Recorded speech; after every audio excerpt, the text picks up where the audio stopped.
너희 마음속에 독한 시기와 다툼이 있으면 자랑하지 말라. 진리를 거스려 거짓하지 말라. 이러한 지혜는 위로부터 내려온 것이 아니요 세상적이요 정욕적이요 마귀적이니 시기와 다툼이 있는 곳에는 요란과 모든 악한 일이 있음이니라. 오직 위로부터 난 지혜는 첫째 성결하고 다음에 화평하고 관용하고 양순하며 긍휼과 선한 열매가 가득하고 편벽과 거짓이 없나니 화평케 하는 자들은 화평으로 심어 의의 열매를 거두느니라. 아멘. 이것은 앞으로 몇 주간에 걸쳐서 계속해서 듣게 됩니다마는 오늘은 15절 말씀, 이러한 지혜는 위로부터 내려온 것이 아니요 세상적이요 정욕적이요 마귀적이니 시기와 다툼이 있는 곳에는 요란과 모든 악한 일이 있음이니라. 이혼하는 사람들의 가장 많은 대다수 차지하는 내용이 성격차라고 얘기해요. 성격차라고 얘기하는 것은 틀린 말이기도 하고 또 거짓된 말이기도 해요. 왜 그러냐면은 성격차가 있는 거죠, 본래가. 성격차가 왜 없어요? 성격차가 없으면 그거 뭐 어떻게 되는 거예요? 성격차가 있는데 이 성격 차이를 어떻게 극복하느냐? 극복하게 하는 동력이라고 그러죠. 예? 그 동력이 없는 거예요. 인생 속에는. 그래서 성격 차이만 계속 서로 부딪히는 거예요. 그러면은 어떻게 하면은 진리를 거스려서 거짓하지 아니하고 성격 차를 극복할 수가 있느냐? 그것은 인생 스스로는 극복하기가 어려워요. 보세요. 인생이 성격차가 있는데 A라는 거와 B가 성격 차이가 있는데 그래도 산다 그러면은 A가 B를 누르든지 아니면 B가 A에게 복종하든지 그럴 뿐이지 성격차를 극복한 건 아니에요. 그렇죠. 그러면 이 A와 B라는 두 사람이 한 몸을 이루어서 살아간다라든지 부부가 되어서 결혼 생활하는 살아가려면 반드시 거기에 중재자가 있어야 해요. 중재자가 없으면 다 성격차로서 이런 것에 자기 옳음을 계속 주장할 거예요. 그러면 어떻게 그 중재자가 없이 어떻게 가능하단 말이에요. 그래서 인생이 성격차가 있는 건 당연한 거예요. 당연한데 중재자가 없는 거라.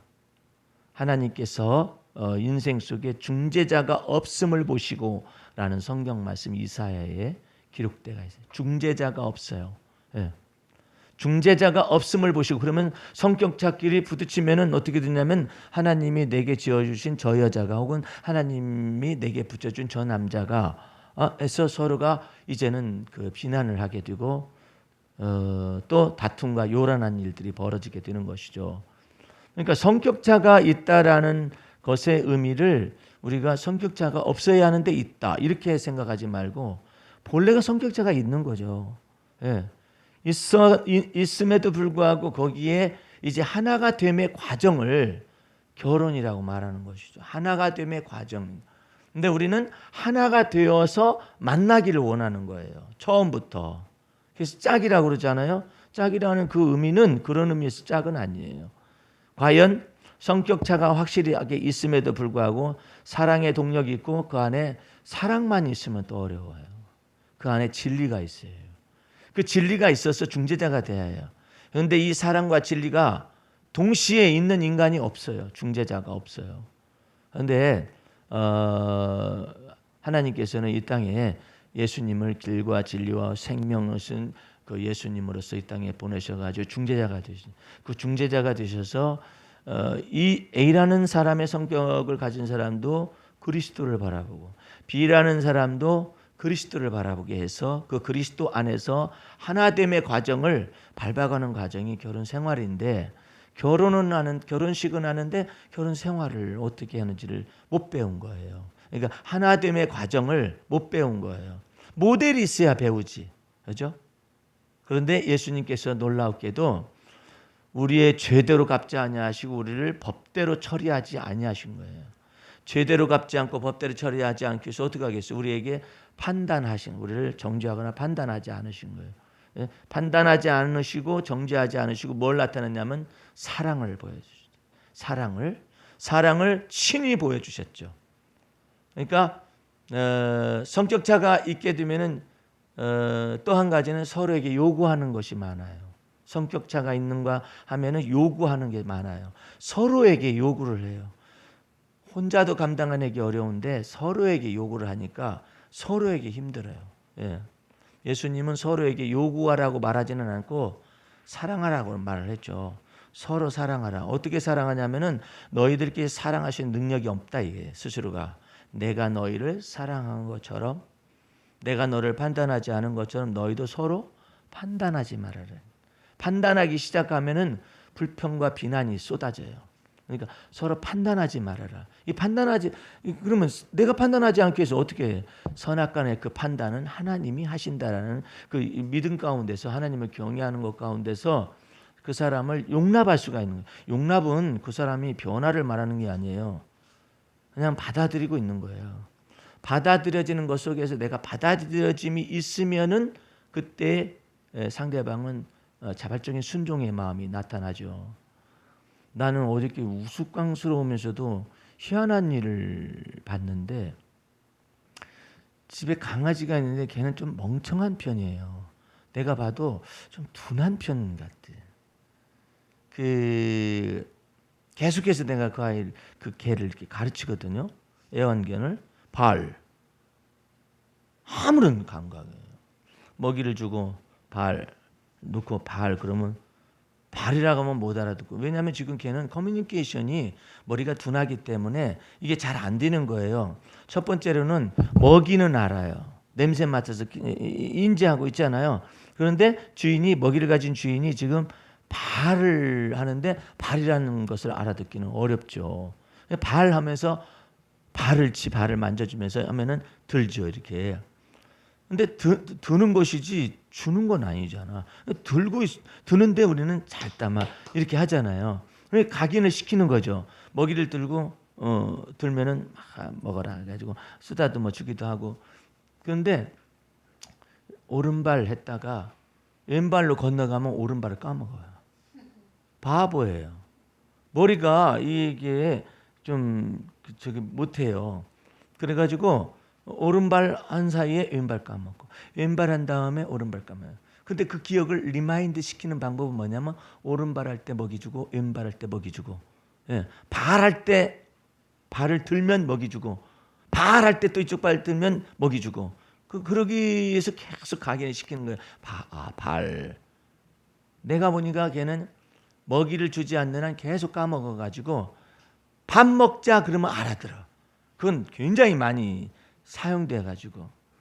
그런데 이렇게 멍청한 강아지가 내가 어제 갔더니 강아지가 말을 안 듣고 엉뚱한 데로 가는 거예요. 그러면은 내가 먹이를 잘 주고 간식을 잘 주는 편이기 때문에 날 잘 따르는 편인데 얘 어디 갔냐 하면서 이제 이게 불러도 오지도 않고 그래요. 그리고 이렇게 내가 이렇게 보니까 그 물통에 이렇게 서 있더라고요. 물통에 서 있길래 이리 와. 그래서 그 정도 말하면 오거든요. 근데 안 와. 보니까 물통에 서 있다가 보세요. 이리 와. 그랬더니 물통에 서 있어가지고 이러는 거예요. 주둥이로 이렇게 이걸 가르치고 있는 거예요. 저놈이 왜 저러는가. 이렇게 물이 먹고 싶은데 물이 떨어졌구나. 가보니까 물통에 물이 비어 있는 거예요. 세상에 이 주둥이로 한마디로 말하면 물이나 채워놓고 명령하세요. 그래가지고 내가 그걸 갖다가 물통에 가득 채워가지고 딱 갖다 놨더니 이리 와 그랬더니 딱 오더라고. 세상에 강아지가 날 가르치고 있네. 발이 있으면 이렇게 하잖아요. 이거 이렇게 말하면 말이 할 수 있으면 이거 이렇게 말하는데 못하니까 그 짤막한 사이에 이렇게 하는데 저거 봐라. 말 못하고 머리도 그 일본 사람이 머리가 나쁜 거 보고 빠가야라고 그랬다는데 이게 완전히 빠가야로야. 얘는 진짜 멍청해요. 어떻게 이렇게 까먹는지 몰라. 먹이를 주면 떠올라요. 먹이가 딱 앞에 있으면 떠올라. 내가 그런 생각을 했어. 하나님이 인생을 보실 때 멍청한 듯 보이고 바보스러운 듯이 인생들이 원래는 그렇지 않았었는데, 예? 하나님의 형상으로 만든 것은 하나님의 마음을 이해하라고 하나님의 형상대로 만들어놨는데 하나님의 형상이 깨져버리니까 지멋대로 하는 거예요. 지멋대로. 예? 지멋대로 하는 중에도 강아지처럼 이렇게 하면은 이 주인이 물 떨어졌니? 아니 이놈의 새끼야 거기 왜 서 있어 임마? 그렇게 하기 시작하면은 걔하고 나 커뮤니케이션이 될 수가 없어요. 근데 얘가 멍청하면은 내가 지혜로운 내가 그 멍청한 걔의 원하는 바를 채워주잖아요. 예? 이 원칙에 선다면은 신기한 일이에요. 어? 하나님이 우리의 마음의 소원을 이루어주고 싶거든요. 그런데 이것을 하나님이 해석을 하셔요. 우리의 필요한 것을. 그리고 우리가 어떻게 구하는 것도 잘 몰라요. 근데 하나님이 해석을 해요. 너에게 필요한 것이 무엇인가를 천부께서 아신다고 그러잖아요. 거기에서 이렇게만 해도 주인이 물 채워주는데 이렇게 하는 것을 못한다. 그게 하나님을 이렇게 찬미하는 거잖아요. 그리고 판단하실 분은 주님이십니다 라고 말하는 거잖아요. 요거 못하니까 성격차로 인해서 삐그덕거리는 거 인생이요.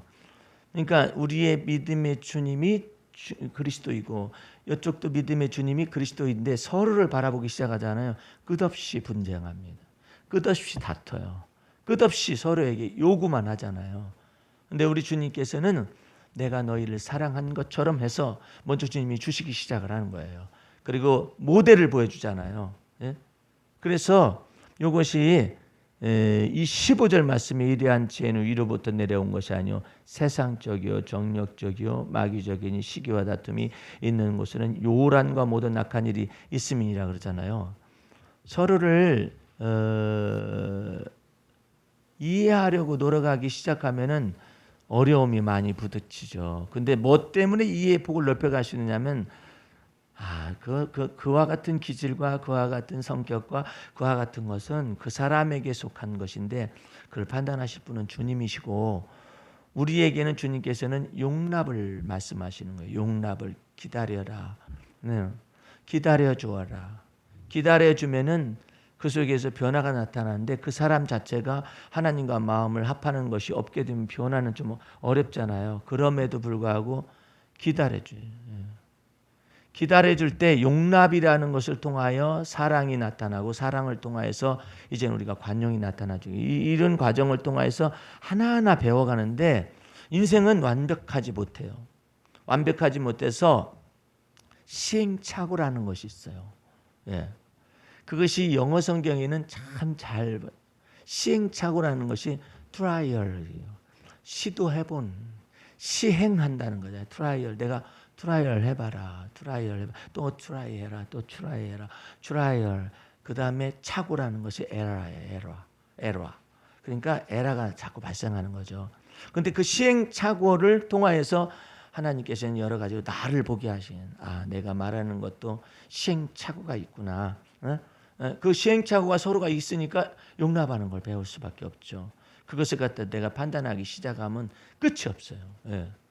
그러면은 내가 상대방을 장악하려고 한다든지 아니면 상대방을 굴종을 시키려고 하는 이런 일이 벌어질 수가 있잖아요. 그러니까 그러면은 그 답답한 상황은 어떻게 합니까? 정말 그 안에서 거하시는 분, 예? 그 사람 안에서 거하시는 분이 그 사람을 온전케 하실 수가 있는 그 주님인 것을 온전히 믿을 때, 그러니까 그 사람을 믿는 게 아니에요. 그 사람 속에서 역사하실 주님을 온전히 믿을 때 그 주님이 살아 역사하셔서 이 사람 속에 주님의 완전함을 보이시고 주님의 사랑을 보이시고 주님의 관용을 보이시고 이렇게 해서 하늘 것 다. 그런데 사도 바울은 그 무슨 얘기를 하느냐면 나를 대하여 오래 참으신 주님 이 얘기를 해요. 자기를 대해서 오래 참았다라는 거죠. 예. 자기를 대해서 오래 참으시고 관용하신 그 주님의 사랑을 인하여 자기도 주님 앞에서 다른 사람에 대해서 오래 참는 법을 배우기 시작했다라는 것이죠. 그러니까 우리에게 모델이 없으면은 배움을 우리에게 가르쳐 줄 수 있는 이 모델 자체가 없으면은 누구를 통하여 배워야 할지를 몰라요. 그런데 우리의 믿음의 주님이시고 우리를 온전케 하시는 이 예수님을 통하여서 우리는 용납과 그다음에 또 서로를 받아들이는 거. 우리 한번 로마서 한번 펴봐요. 로마서.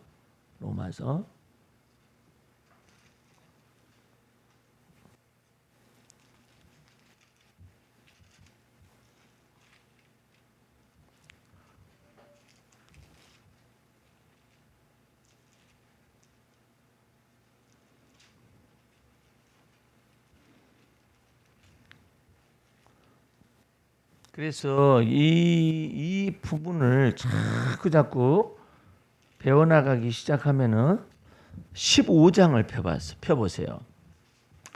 15장 1절서부터 봅니다. 우리 강한 자가 마땅히 연약한 자의 약점을 담당하고 자기를 기쁘게 하지 아니할 것이라.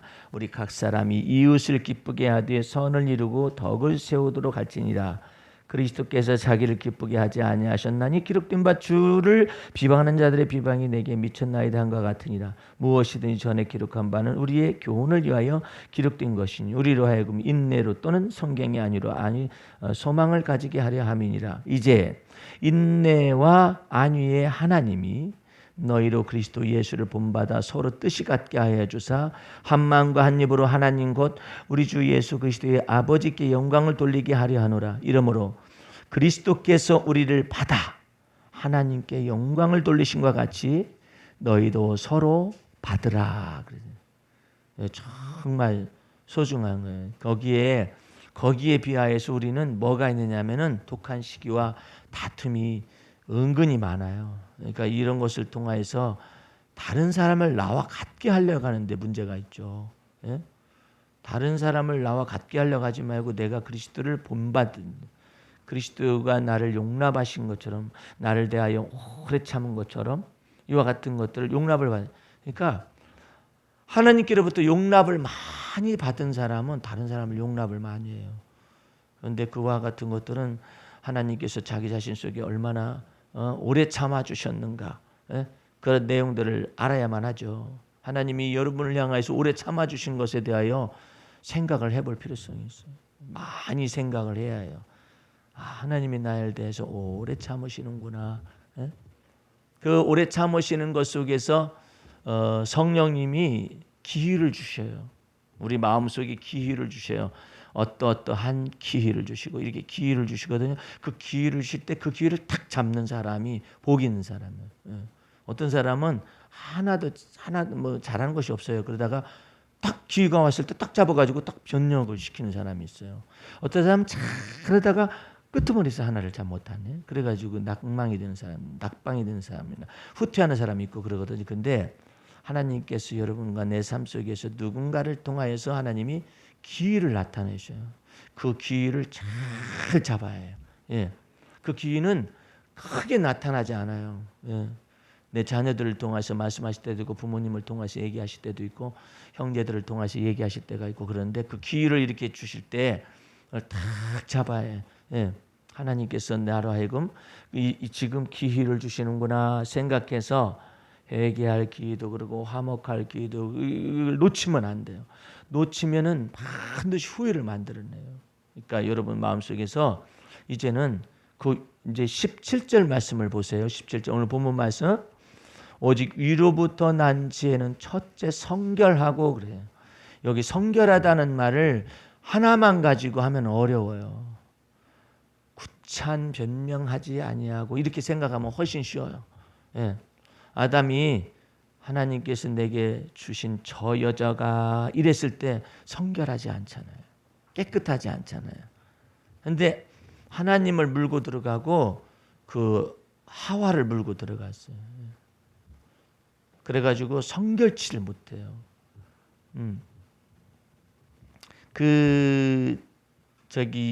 욥이 하나님 앞에 두 번째 재앙을 몸에다 받았잖아요. 받았을 때 그 부인이 그런다고. 지금까지도 그러면 하나님을 경외하느냐? 차라리 하나님을 욕하고 죽으라고 그러잖아요.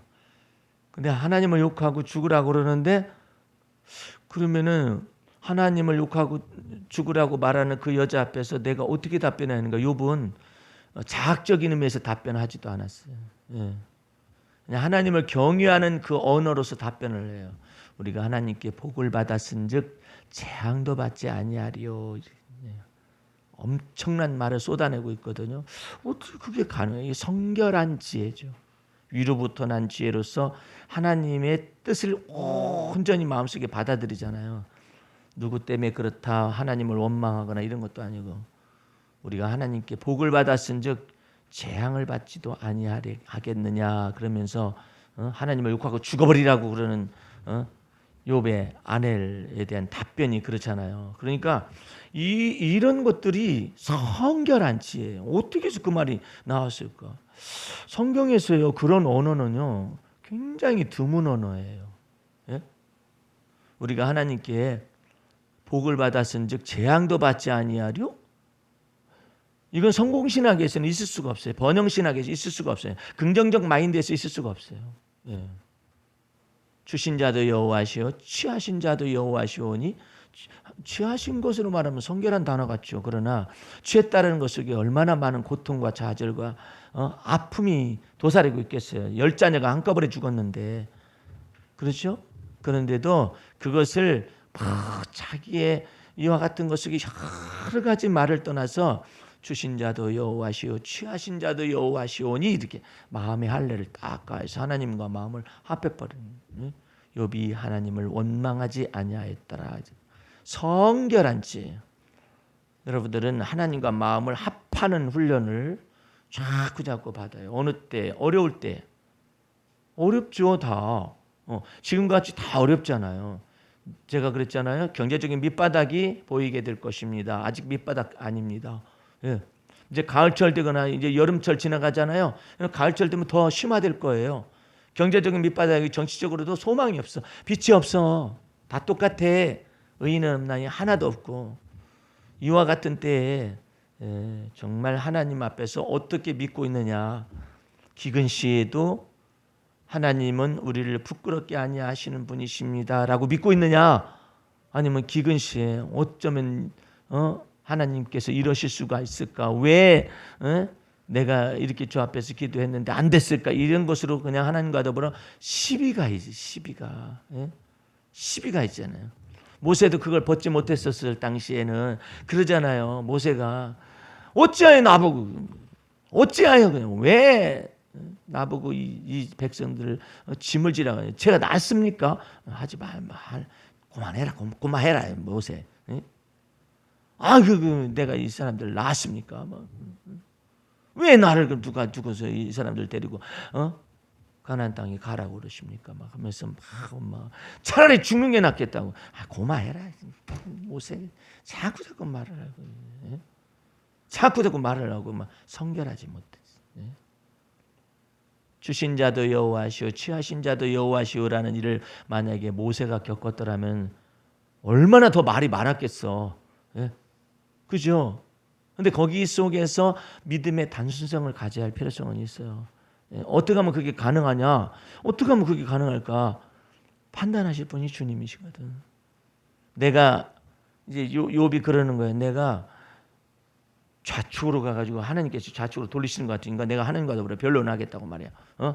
그랬더니 좌측으로 갔더니 우측으로 가 계신 것 같더네. 우측으로 가가지고 하나님 만나면 내가 변론하겠다고 막 그랬더니 또 좌측으로 가시고 도무지 찾을 길이 없는 거예요. 그때 욥이 최종 결론을 내렸어요. 내가 하나님과 더불어 변론하려고 하고 시비를 붙이려고 그랬었더니 하나님이 행적을 알 수가 없어요. 최종적인 결론이 뭐냐? 오직 나의 가는 길을 하나님이 아신다. 내가 단련을 받고 난 후에는 정금같이 나올 것이지 하나님과 따져가지고 이렇게 묻는 거예요. 성결한 지혜가 아니거든요. 저기가 혈통의 조상 아담 같은 경우는 성결한 지혜가 안 들어오잖아요. 바로 너 왜 먹었느냐 그러니까는 하나님이 지어주신 저 여자가 내게 주었으면 내가 먹었다. 성결치 못하잖아요. 지저분하잖아요. 막 죄를 전가하고 변명을 늘어놓고 막 이러잖아요. 이 전가하는 죄악이 굉장히 큽니다.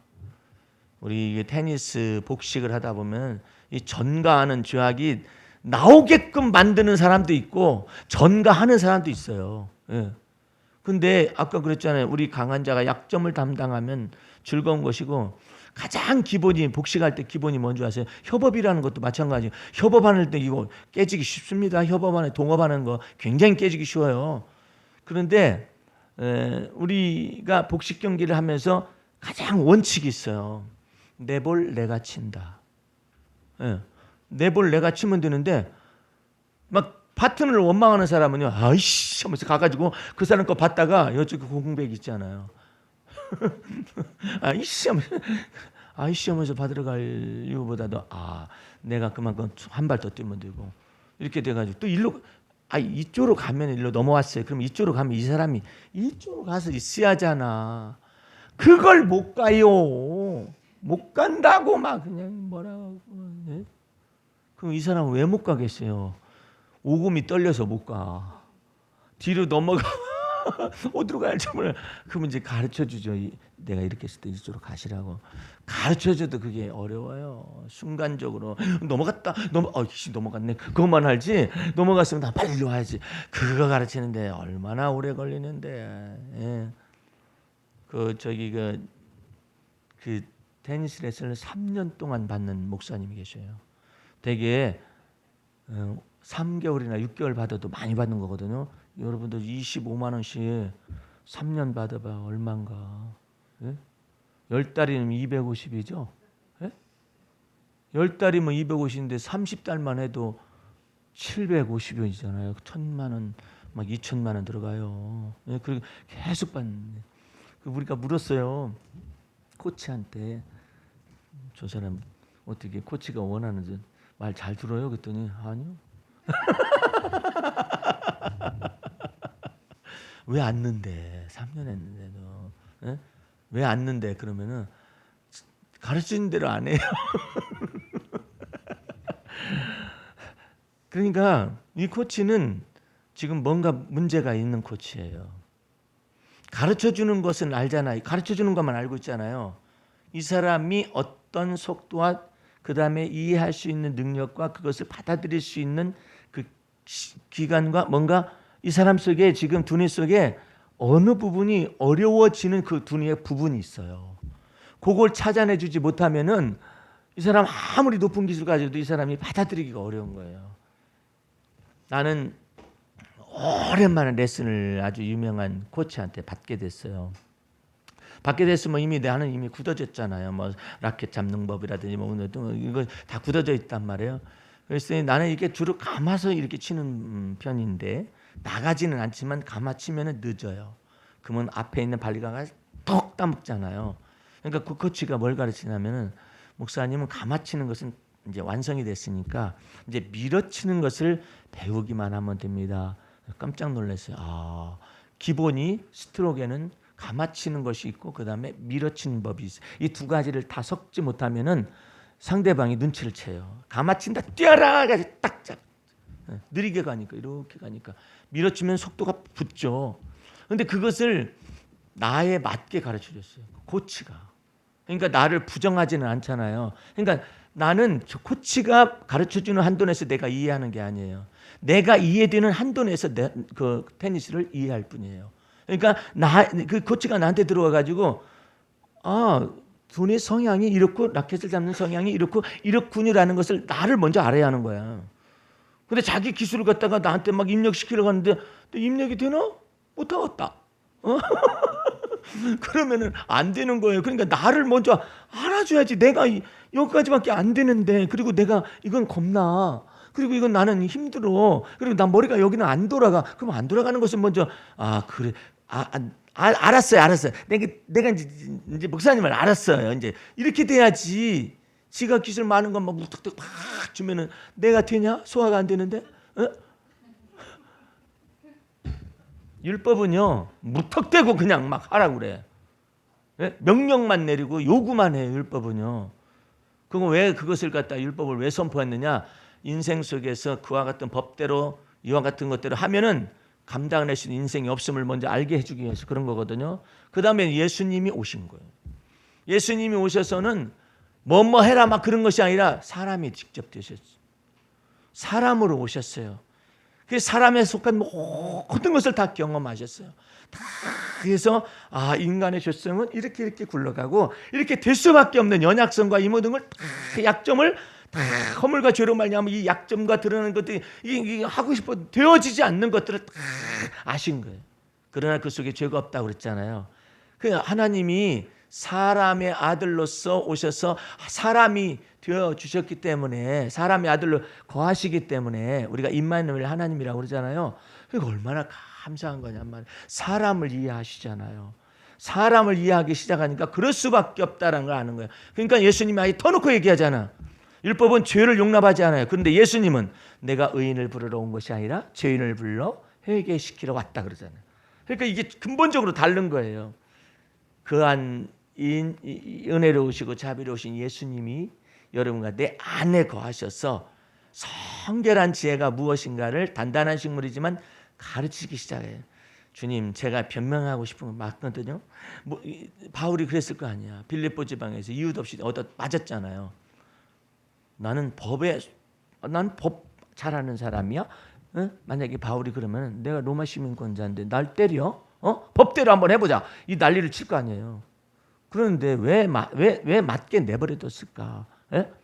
그래가지고 곰곰이 생각하는데 예수님은 왜 맞으셨을까? 십자가의 길을 왜 걸으셨을까라는 것이 이 바울은 이해가 전혀 없어요. 그러면 제자들은 이해가 있느냐? 제자들도 잘 모르지만은 예수님이 맞는 현장은 봤어요. 욕을 받으시고 그 다음에 고난을 받으시는 현장을 봤어요. 그리고 또 도망갔어요. 그렇게 되면 본 것은 있어요. 저분이 죄가 없는데 우리 대신 죄를 받으시고 고난을 받으시고 형벌과 채찍을 받으셨었구나. 그것은 알 수 있어요. 역시 제자들도 다 예수님에 관해서는 알지 못하고 도망갔으니까. 근데 바울은 그때 얻어맞고 난 다음에 죄 없이 얻어맞았네. 맞고 난 다음에 예수님이 이처럼 죄가 없으신 분으로서 우리를 대신하여서 채찍을 맞으시고 이랬더니 이제 채찍에 맞잖아요. 그럼 예수님이 채찍을 이렇게 죄가 없음에도 맞으셨구나. 내 죄 받고 그냥 막 곤장을 때리고 그러면 매를 그래서 맞으셨구나. 내가 그러니까 나도 이제 변명할 이유가 없구나. 그렇죠?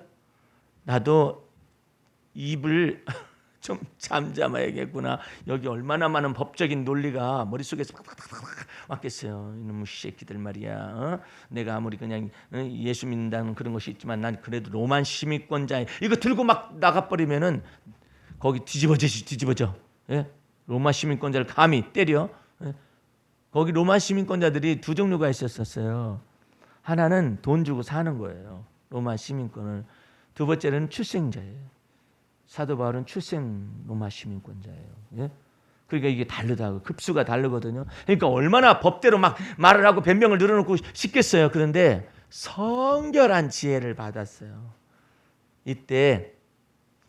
이때는 내가 참자 이것도 아니에요. 그냥 말없다 이것도 아니에요. 이때 얻어맞고 그냥 죄 없이 얻어맞고 죄 없이 채찍 맞고 이랬을 때 하나님을 찬송하고 조용히 기도하는 소리만 있었어요. 그랬더니 그 뒤에 성경 구절이 너무나 문학적이면서 아주 영적인 것이에요. 바울과 실라가 밤중쯤에 하나님께 찬송하고 기도하더니 그 뒤에 구절이 그래. 죄수들이 듣더라. 참 누가라는 사람이요. 영감을 받아가지고 섬세한 터치로 그것을 기록했었을 때 나도 시문학을 하거나 아니면 책을 쓰는 사람으로서 그런 구절들을 보면은 짧은 구절이에요. 이 사람을 착고에 채고 쇠사슬에 묶어가지고 깊은 옥에 가두었더니 밤중쯤에 바울과 실라가 하나님께 찬송하고 기도하더니 죄수들이 듣더라 그래. 어떻게 저게 가능할까? 왜 저 사람들은 맞으면서도 찬송을 하고 왜 저 사람들은 기도할까? 왜 죄수들은 듣더라 말을 넣어요? 우리들은 어떻게 해서 여기 들어왔는데 대화가 있을 수도 있어요. 죄수들하고. 예? 밤중쯤 될 때까지 왜 이렇게 얻어맞았어? 그러면 여러 가지 말이 오갈 수도 있어요. 근데 어쨌든 간에 결론적으로 바울과 실라가 밤중쯤이 되어져서는 하나님께 찬송하고 기도하더니 죄수들이 이를 듣더라. 예. 죄수들이 듣더라. 그러니까 하나님이 드디어 바울 속에서 하나님의 뜻이 하늘에서 이루어진 것처럼 바울 속에서 성결한 지혜가 나타나고 하나님을 의지하고 선악간의 판단을 하나님께 의지하는 것이 완성이 되니까 드디어 하나님께서 임재하셔서 전사를 보내가지고 그 문을 갖다가 결박인 그 문을 갖다 뒤 흔들어가지고 흔들긴 흔드는데 감옥문이 부서지지는 않아. 어쨌든 흔들었어요. 흔들었는데 모든 죄수들이 다 가만히 있어. 신기하죠. 간수쟁이는 죄수가 탈옥하면 자기 목숨을 대신하여서 그냥 칼로 자결을 하려고 하는 순간에 바울이 딱 말하 우리가 여기 있다. 그러니까 이 간수쟁이가 칼로서 자결하려다가 죄수들이 다 여기 있다는 말을 듣고 바울 앞에 가서 다 선생님이요. 제가 어떻게 해야 구원을 얻을 수가 있나요? 주 예수를 믿으라 그리하면 너와 내 집이 구원함을 얻으리라. 그러니까 그 간수와 그 가족 전체가 다 주 예수의 이름으로 세례를 받고 예수를 믿었다라는 거잖아요. 그러니까 그 놀라운 거 바울은 그랬을 거야. 많이 맞아야겠다. 내가 아무래도 예수 이름으로 많이 맞아야 하는가 보다. 에? 얼마나 많은 걸 깨달았겠어요. 나중에 애교 삼아서 너희는 법도에서 로마 시민권자를 법의 재판 절차도 없이 이렇게 때릴 수가 있느냐? 그러니까 로마 시민권자냐고. 우리는 로마 시민권을 샀는데 나는 출생하면서부터 얼마나 두려워했겠어요. 근데 그와 같이 성결한 지혜를 가지고 있어요. 여러분들 저 앞에서 이와 같은 비슷한 일을 당하기를 원치는 않지만 행여나 당하는 일이 벌어질 때 하나님 앞에 성결한 지혜를 사용해 보세요. 어떻게? 그 성결한 지혜가 뭔데? 선악간에 판단하실 분이 살아계신 하나님이시. 예? 왜 선악간의 판단을 하나님께 못 맡기죠? 살아계시다는 것을 모르니까 안 믿으니까 하나님은 이 선악간의 판단한 문제에 관해서 하나님이 살아계셔서 역사하신 성결한 지혜예요. 이 성결한 지혜는 몇 번 들어야만 합니다. 예수님이 그 길을 가시잖아요. 네가 요셉의 아들이 아니냐? 예수님이 야 유전정보적으로 너 분석 한번 해봐라. 내가 요셉의 아들인가? 그래? 그냥 인자는 비방받는 표적이 되기 위해서 왔다라고 그러잖아요. 왜 이렇게 예수님은 그렇게 막 비난하고 그런 사람이 많아요. 예수님은 비방받는 표적 되기 위해서 오셨다고. 예. 그래가지고 그 길을 다 걸어가시면서 주님의 자취를 따라오게 하려 하십니다. 이랬는데 여러분들 여태까지 배워왔던 그런 내용들이 다 들어있는 거예요. 예. 그러니까 여러분들은 이 성결한 지혜를 자꾸 적용을 하셔요. 예. 적용을 하시되 여러분들이 더 성장하면은 이 성결한 지혜를 말할 수 있다라는 것이 또 핵심이 또 하나 있어요. 그걸 다음 주에 들어야 해요. 성결한 지혜는 악한데 미련한 것도 지혜이지만은 이제는 성결한 지혜, 악한데 미련한 사람을 위해 하나님이 완전한 지혜를 예비하시. 어디다가 입에다가 막 예비하시. 갑자기 말이 나오는 거예요. 다른 사람이 변명할 수 없는 말을 딱 나와요. 변개할 수 없는 말이 막 딱 나와요. 지혜와 계시의 영이면 이게 여러분 여기까지 자라나요. 악한데 미련한 것도 하나님이 선악간의 판단을 의존함으로 악한데 미련한 것도 막 배워야지만은 그와 동시에 하나님이 내 입술 속에서 막 지혜로운 말, 놀라운 말, 생각지도 못한 말들 탁탁 나와가지고 상대방이 입을 막는 거예요. 그 기절만 조금만 찾아보고 맛배기로 우리 마태복음 10장 20절 가봐요. 그냥 막 여러분들 바보가 되라고 주님이 그렇게 원하는 건 아니에요. 예? 여러분 속에 하나님의 성령께서 임재하셔서 10장 20절 가봐요. 19절, 19절 20절 너희를 넘겨줄 때 어떻게 또는 무엇을 말할까 염려치 말라. 그때 무슨 말할 것을 주시리니 말하는 이는 너희가 아니라 너희 속에서 말씀하시는 자 곧 너희 아버지의 성령이시니라. 참 무서워요. 예. 누가복음 21장 가보세요. 이런 지혜가 여러분에게 움직이게 하기 위해서 지금 훈련하고 계시니 훈련하고. 21장 14절 15절 그러므로 너희는 변명할 것을 미리 연구치 않기로 결심하라. 나는 이 말씀 너무 웃겨. 재미나게 해요. 뭘 결심을 이런 결심을 다 한대? 예? 아니 변명할 것을 미리 연구치 않기로 결심하라. 이런 성경 기절이 어디서 나온대? 어떻게 해서 이게 나온대? 뭘 결심을 이런 결심을 한대? 변명할 결심을 하고 어떻게든지 간에 변명해가지고 연구해가지고 변명할 것을 결심하는데 너희는 변명할 것을 미리 연구치 않기로 결심하라. 내가 너희의 모든 대적이 등이 대항하거나 변박할 수 없는 구제와 이게 입술의 지혜예요. 구제와 지혜를 너희에게 주리라 그러잖아요. 야, 엄청난 성결한 지혜는 이 두 날 가진 양날 가진 칼이 딱 대기하고 있어요. 그러니까 여러분들 예수 믿는 사람이 멍청하면 안 돼요. 악한 데나 미련한 것이지 선한 데 막 팍팍팍팍 돌아가 가지고 이 말이 딱딱 나와요. 졸리니까 재미난 얘기 해줘요. 충청도 사람 얘기해 드릴까? 그렇죠. 서울 사람이 이제 충청도 길을 가는데 저기 따따따따따 하면서 그 길가에서 돌아다니는 그런 경운기를 보고 충청도 사람이 갔다잖아요. 근데 외길이기 때문에 논길인지 외길인지 서울 사람이 차를 몰고 가는데 언제까지 그 경운기를 따라가야 할지 몰라요. 계속 따라가다가 서울 사람이 성질 급해가지고 빵빵 그래가지고 세우라고 했더니 언제까지 따라가야 합니까? 그랬더니 그 충청도 농부가 하는 얘기가 급하면 어제 오지 그랬슈?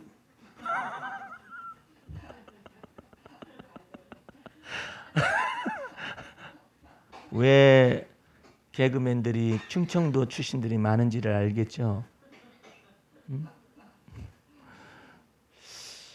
어느 충청도 지역에 와서 개인 택시인데 거기 다른 사람들은 뭐 병아리입니다, 멋집니다, 뭐 이런 거 달아놓잖아요. 충청도 언어로 써놨어. 먼저 가시오. 귀여워요. 귀엽잖아. 먼저 가시오. 먼저 가시오. 그랬겠죠. 예. 급하면 어제 오지 그랬슈. 이게 촌철살인이에요. 그러니까 그 서울 사람이 뒤돌아갔다잖아. 그 사람을 앞지르지를 못하고 뒤돌아갔다잖아. 아유 참. 여러분들 그 하나님 앞에서 이 임경변에 속한 이 지혜와 이 구제라 입술의 이 재능이 말할 말재주거든요. 이걸 탁 주는 거예요. 예? 탁탁 나와. 연습해서 나오는 거 늦어요. 그런데 그냥 나온다니까 어떻게 하냐면 성령께서 말할 것을 주시리라. 변박할 수 없는 너희 대적이 등이 변박할 수 없는 그 구제를 탁 주시겠다. 거기까지 자라나시기 바랍니다. 그래서 위로부터 난 지혜가 얼마나 놀라운가를 알아야 해. 저기 그 할 말이 없네 이럴 때가 있잖아요. 그 할 말이 없네 것 속에서 덕을 세우고 선한 말을 하면서 사람을 부드럽게 해주시는 말이 툭 튀어나와요. 그 말로 결론 딱 내진 거예요. 그래가지고 갑자기 응어리진 사람이 풀어지기도 하고 화가 난 사람이 풀어지기도 하고 말해요. 막 저기 분노의 눈을 가지고 나온 사람이 딱 풀어지기도 하고 그렇게 해가지고 그런 놀라운 지혜가 나타나잖아요. 예수님 앞에서 현장에서 가늠하다 잡힌 여인을 잡아가지고 아주 돌멩이를 들고 와가지고 사람들이 모세율법에는 이런 여자를 돌로 쳐 죽이라고 그랬습니다. 당신은 뭐라고 할 것입니까? 그러니까 이건 딱 걸린 것이거든. 예? 모세율법에는 현장에서 가늠하다 잡힌 여자를 잡았으니까. 그런데 예수님께서 땅바닥에 막 글을 쓰시잖아요. 뭘 쓰셨을까? 모르죠. 그러나 글을 다 쓰시고 너희 중에 죄 없는 자가 먼저 돌로 쳐라. 돌로 치지 말라고 하면은 노조가 일어나죠. 예. 치지 말라고 하니까 일어날 거 아니야. 근데 돌로 치라고 그러잖아. 할 말은 다 하잖아. 돌로 쳐라. 근데 너희 중에 죄 없는 자가 돌로 쳐라. 그러니까는 그리고 또 쓰셔. 계속 쓰셔. 그러니까 어린아이로부터 돌멩이 들고 왔었는데 어린아이 순서부터 갔다 그랬어요. 어린아이 순서부터 노인에 이르기까지 돌을 버려두고 갔더라 그랬대. 예.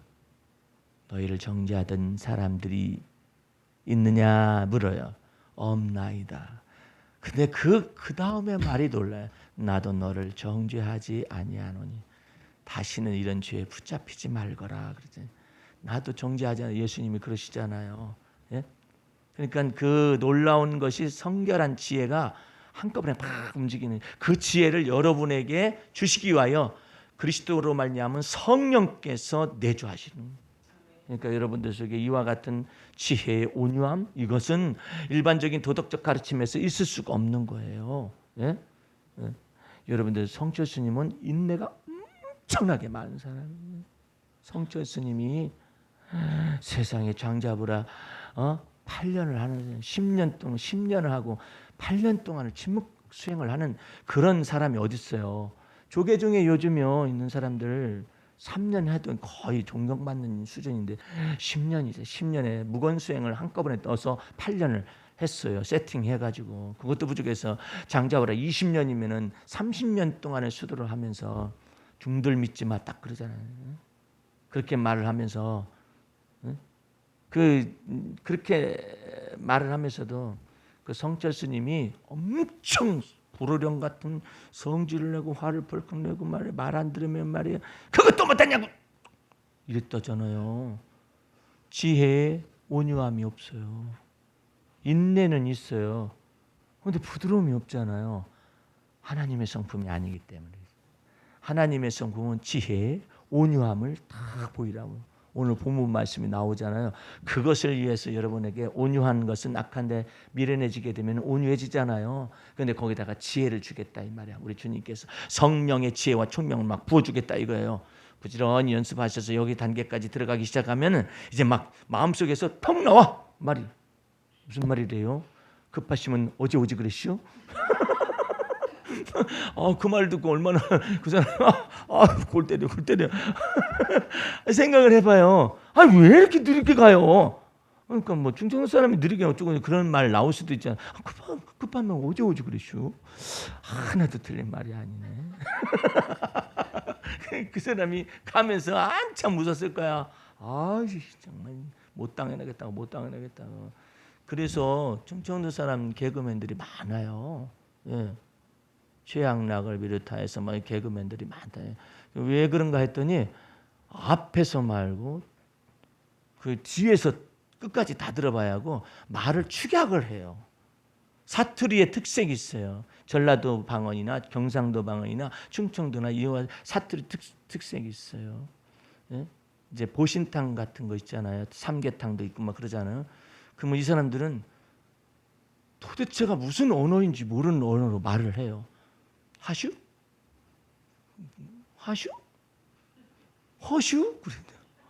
그게 무슨 말이에요? 그러니까 보신탕 허슈 이 말이야. 예? 안 하슈? 아이고 어려운 말인데 그렇게 이틀을 가지고도 살아요. 앞뒤 끝도 없어. 거시기 있나? 그러면 서울 사람 거시기가 뭔데요? 거시기라고 하는 거시기가 있어. 그럼 이거 막 완전히 그런데도 야 거시기야 거시기 가서 거시기 가져와 그랬더니 거시기를 가져왔다. 그 아들이 야 거시기야 거시기 가서 거시기 가지고 오너라 그랬더니 거시기를 가지고 왔다. 예를 들어서 농기구를 하나를 뭘 가져오라고 했는데 야 거시기야 거시기 가서 거시기 가져와 그랬더니 농기구를 가져왔다. 그걸 바라보고 있는 서양 사람들이 그 한국말 아는 서양 사람들 이게 도대체 무슨 경지냐?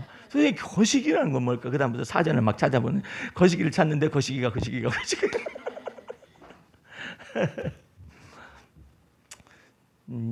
여러분들 하여금 하나님께서는 다윗에게 어느 정도 축복하셨냐면 하늘의 지혜와 땅의 지혜를 동시다발적으로 이해할 수 있는 놀라운 마음을 주었어요. 지혜에 장성한 한 주간이 되어서 신나고 즐거운 한 주간을 보내시기를 주의 예수 이름으로 축원합니다.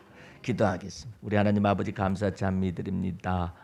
이 좋은 오후도 우리에게 주시고 하나님의 은혜의 말씀을 나타내심을 감사합니다. 악한데 미련할 뿐만 아니라 지혜의 장성한 자가 되어지고 지혜는 위로부터 난 성결한 지혜를 소유하여서 하나님 앞에서 깨끗하고 하나님 앞에서 정결하며 하나님 앞에서 그 놀라운 은혜로운 삶을 살아갈 수 있도록 돌보아 주옵소서. 지금은 우리 구주 예수 그리스도의 은혜와 하나님 아버지의 그 무한하신 사랑과 성령의 감화감도 인도보호하심이 오늘 말씀을 듣고 주 안에서 즐거이 한 주간을 살아가기를 원하고 그 속에서 열매를 맺기를 원하는 성도들 머리 위에 지금부터 영원까지 함께 하시옵기를 간절히 축원하옵나이다. 아멘. 마쳤습니다.